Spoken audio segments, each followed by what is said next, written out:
बच्चों आज हम कक्षा 7 का पार्ट 2 पढ़ने वाले हैं।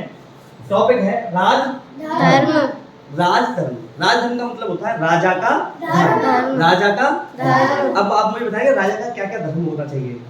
जैसे राजाओं को गरीबों की मदद करनी चाहिए और राजाओं को गरीबों में वस्त्र खाना चाहिए। अच्छा राजा सब गरीबों की मदद करनी चाहिए। चलो ठीक है, तो ये सारे काम राजा के, जो अच्छा राजा होगा। और अच्छा राजा नहीं होगा तो वो ये काम करेगा क्या? नहीं। चलो हम शुरू करते हैं टॉपिक को। ये पार्ट दूसरा है। महात्मा बुद्ध का जन्म 563 ईसा पूर्व सात के गणराज्य में कपिलवस्तु के निकट लुम्बिनी नामक स्थान पर हुआ। ये लुम्बिनी नेपाल देश में है। कहाँ पर है? नेपाल देश में हुआ था। जातक कथाओं में बोधिसत्व के नाम से विभिन्न रूपों में अनेक पूर्व जन्मों का उल्लेख किया गया है। पूर्व जन्म मतलब पुराने, पिछले जन्मों, पिछले मानव। आपको ऐसा हमारा हिंदू धर्म बताता है कि एक मानव जन्म 84 लाख योनियों के बाद मिलता है। जैसे कोई गधा, घोड़ा, ये भी एक योनियां हैं, ये भी योनियां। तो ऐसे ही पिछले जन्म हुए हमारे, उन सब जन्मों के बारे में इसमें इस बोधिसत्व के उसमें उल्लेख किया गया है। किसमें? जातक कथाओं में। कथा समझते हो? प्रस्तुत पाठ राजधर्म एक में ऐसी जातक कथा दी जा रही है।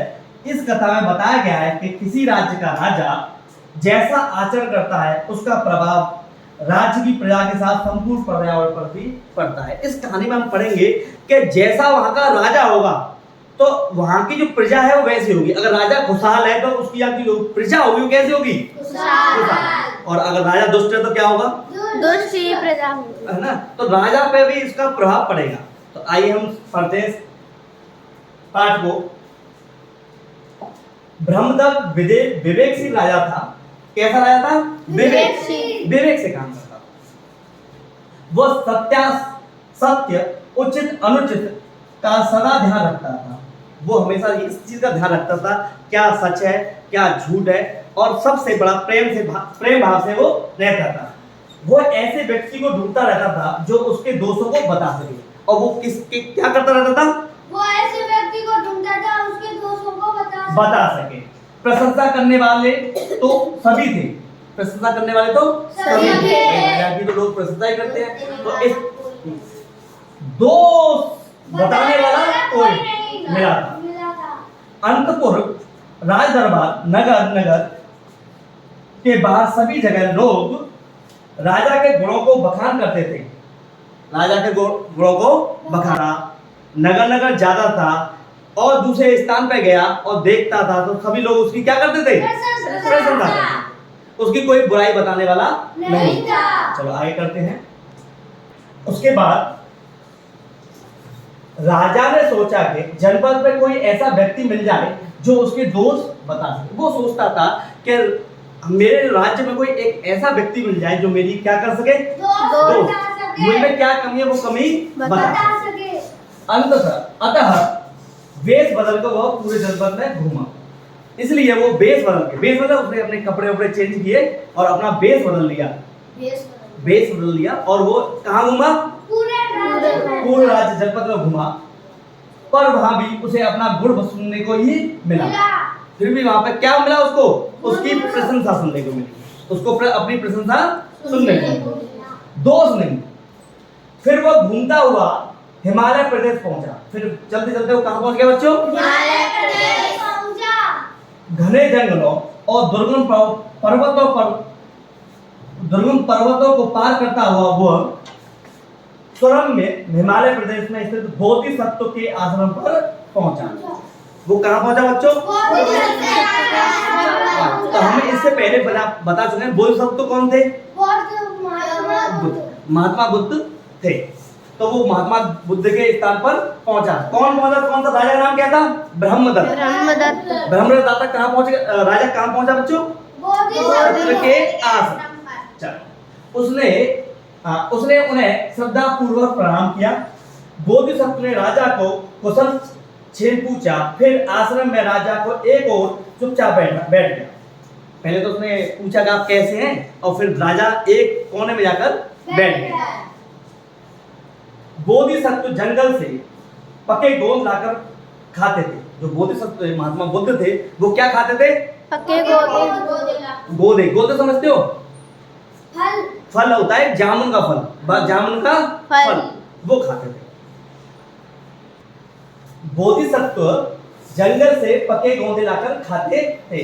गोंदे मतलब जामुन के फल खाते थे। वे गोंदे शक्तिवर्धक और शक्कर के समान मीठे थे। और जो जामुन थे वो कैसे थे बच्चे? शक्कर के समान मीठे थे। इसका क्या मतलब है? बहुत मीठे। बहुत मीठे थे। उन्होंने राजा को संबोधित कर कहा, महापुण्य, ये गोंदे खाकर पानी पियो। कि हे महापुण्य, ये गोंदे, एक गोंदे खा के क्या कीजिए? पानी पियो। राजा ने गोंदे खाए और गोंदे खाकर पानी पियो। ऐसा किसने कहा? बौद्ध धर्म। हाँ, बोधिसत्व ने कहा या महात्मा बुद्ध ने कहा। उसे गोंदे बड़े मधुर और स्वादिष्ट लगे। राजा को जो गोंदे थे वो कैसे लगे? मधुर और स्वादिष्ट। स्वादिष्ट लगे। चलो आगे पढ़ते हैं, आगे क्या कहता है।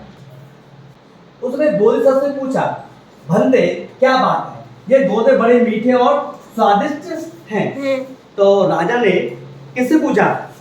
ब्रह्मदत्त ने पूछा कि हे महाराज, हे राजन, हे महापुरुष, हे भंते, ये जो गोंदे हैं बड़े स्वादिष्ट हैं, इसका कारण क्या है? ये इतने मीठे क्यों हैं? महापुण्य, राजा निश्चित ही धर्म अनुसार और न्यायपूर्वक राज करता है। तो बोधिसत्व ने कहा कि जो यहाँ का राजा है वो हमेशा वो क्या करता है?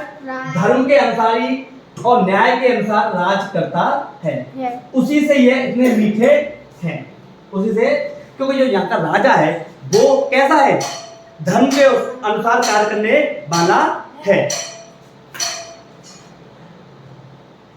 राजा के अधार्मिक और अन्याय होने पर तेल मधु, तेल तो समझते हो आप? हाँ। तेल, मधु मतलब शहद और शक्कर मतलब चीनी आदि तथा जंगल के फल फूल सभी कड़वे और स्वादहीन हो जाते हैं। अगर राजा जो अन्याय होगा और धर्म के साथ चलने वाला नहीं होगा तो यहाँ की जो तेल है, शक्कर है, शक्कर मतलब चीनी है, वो सब कैसी हो जाएगी? कड़वी हो जाएगी। चलो आगे पढ़ते हैं। केवल यही नहीं, सारा राष्ट्र ओज रहित हो जाता है। ओज रहित मतलब सब पूरे राज्य में कोई भी प्रेम नहीं करता है, दूषित हो जाता है। राजा के धार्मिक और न्यायप्रिय होने पर सभी वस्तुएं मधुर और शक्तिवर्धक होती हैं। अगर यहाँ का जो राजा है वो अच्छा होगा, धर्म को मानने वाला होगा तो यहाँ की जो सारी चीजें कैसी हो जाएंगी? शक्तिशाली हो जाएंगी। Very good. और सारा राज्य शक्तिशाली और ओजस्वी बना रहता है। भंते ऐसा होता होगा। तो उन्होंने कहा, किसने कहा होगा ये वाली बात? राजा ने कि ऐसा होता हो। यह कहकर राजा अपना परिचय दिए बिना ही बोधिसत्व को प्रणाम कर अपनी राजधानी लौट आया। अब क्या हुआ बच्चों? अब क्या हुआ? तो राजा तो क्या सुनने गया था वहां पे? अपने दोस्त। लेकिन इन्होंने क्या बताया? महात्मा बुद्ध ने क्या कहा? यहाँ का राजा बहुत अच्छा और मधुर है। नहीं, वहाँ का जो राजा है न्यायपूर्ण है, इसलिए ये यहाँ की जो सारी चीजें कैसी हो गई है? मीठी और स्वादिष्ट है। उसने सोचा तपस्वी बोधिसत्व के कथन की परीक्षा करूंगा। अब उस राजा ने सोचा कि नहीं यार, जो महात्मा बुद्ध ने जो बात कही है, मैं क्यों ना इसकी परीक्षा लूं, क्यों ना मैं इसकी परीक्षा लूं, अधर्म और अन्याय से राज करूं। अब उसने सोचा कल अब ऐसा करता हूं, इनकी बातों को मैं परीक्षा ले लूं कि जो बोल रहे हैं क्या सही है। तो उन्होंने क्या किया कि अब वो राजा क्या सोच रहा है यहाँ पे? राजा सोच रहा है कि अब मैं जो महात्मा बुद्ध ने जो बात कही है मैं अब उसकी क्या लूंगा? परीक्षा लूंगा कि ये सही बोल रहे हैं या गलत बोल रहे हैं। देखूंगा कि बोधिसत्व की बात में कितनी सच्चाई है। राजा ने ऐसा ही किया। कुछ समय बीत जाने पर फिर वही बोधिसत्व के आश्रम में पहुंचा और उन्हें प्रणाम कर एक और बैठ गया। तो दोबारा से कहां पहुंचे हो? वही आश्रम में। किसके आश्रम में पहुंचे? के आश्रम में पहुंचे ब्रह्मदत्त राजा। फिर वहां पे क्या होता है? वो अपने वहां पे पहुंचने के बाद वहीं एक कोने में बैठ जाता है। बोधिसत्व ने फिर से पके गोंदे दिए। अब दोबारा से वो वहां पे आश्रम में आते हैं बोधिसत्व के में, ब्रह्मदत्त राजा। तो वहां पर राजा को बोधिसत्व ने फिर उन्हें क्या दिए? राजा को वे गोंदे बड़े कड़वे लगे। राजा ने गोंदे थूक दिए और कहा, भंते ये बड़े ही कड़वे हैं। अब वो दोबारा से जब गए, क्योंकि अब राजा कैसा हो गया था? अन्यायी और धर्मी हो गया था। जब वो दोबारा से उस आश्रम में आते हैं तो वहां के जो गोंदे थे वो कैसे जाते हैं? कड़वे। महापुण्य राजा अवश्य अधार्मिक और अन्यायी होगा। राजा के अधार्मिक और अन्यायी होने पर जंगल की फल फूल सभी वस्तुएं नीरस और कड़वी हो जाती हैं, स्वाद रहित हो जाती हैं। तो उन्होंने ये कहा कि अगर यहाँ का जो राजा है वो कैसा है? अन्यायी है। इस वजह से यहाँ की जो चीजें हैं वो कड़वी हो गई हैं और नीरस हो गई हैं, कोई उसमें रस नहीं है, कोई भी रस नहीं है। यह नहीं, सारा राष्ट्र ओज रहित हो जाता है।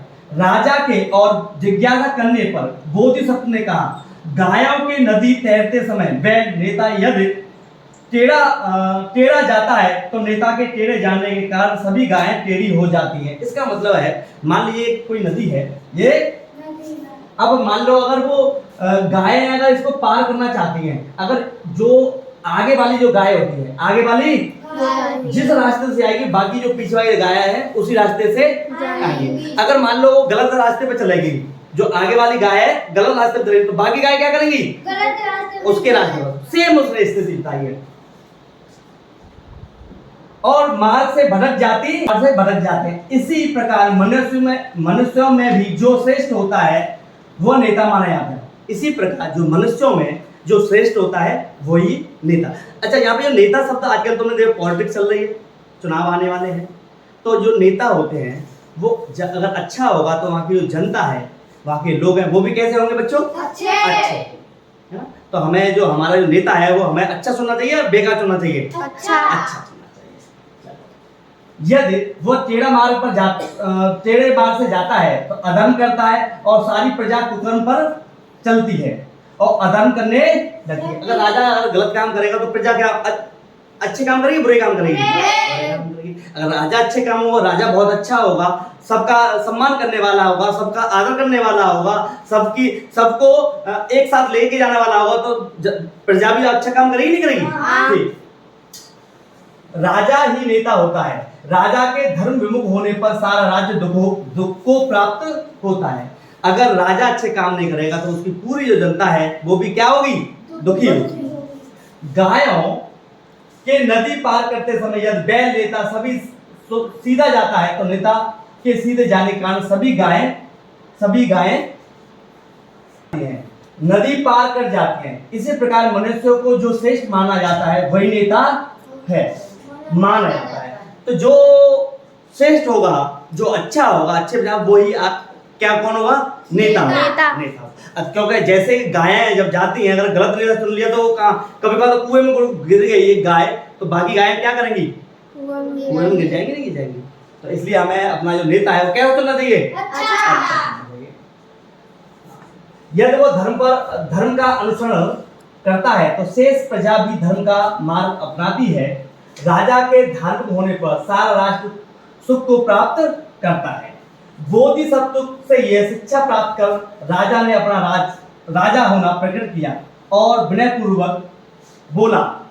अब उसने कहा, जब ये सारी बात सुन ली, फिर उन्होंने महात्मा बुद्ध के सामने कहा कि मैं ही वो राजा हूँ। भक्ते, मैंने ही पहले गोदे को मीठा कर फिर बकरावा किया कि मैं वही राजा हूँ जिसने पहले जो गोंदे थे, जो जामुन थी, कैसी थी? मीठी। और बाद में कैसी हो गई थी? कड़वी। तो वही है, वही करने वाला मैं वो राजा हूँ। अब फिर मीठा करूंगा और कभी उन्हें कड़वा नहीं होने दूंगा। यही मेरा संकल्प और व्रत है। तो लास्ट में वो कहते हैं कि अब मेरा यही संकल्प है कि अब मैं अपने राज्य को कैसा बनाऊंगा? अच्छा। जो मुझसे गलतियां आई हैं अब मैं वो गलतियों को नहीं दोहराऊंगा। बोधिसत्व को प्रणाम कर वो राजधानी लौटाया। वो धर्म और न्याय पूर्वक राज करने लगा। उसका राज्य फिर धन से भर गया। इसका मतलब वो बहुत अच्छा हो गया। उम्मीद है ये आपको समझ में आया होगा। हाँ। चलो।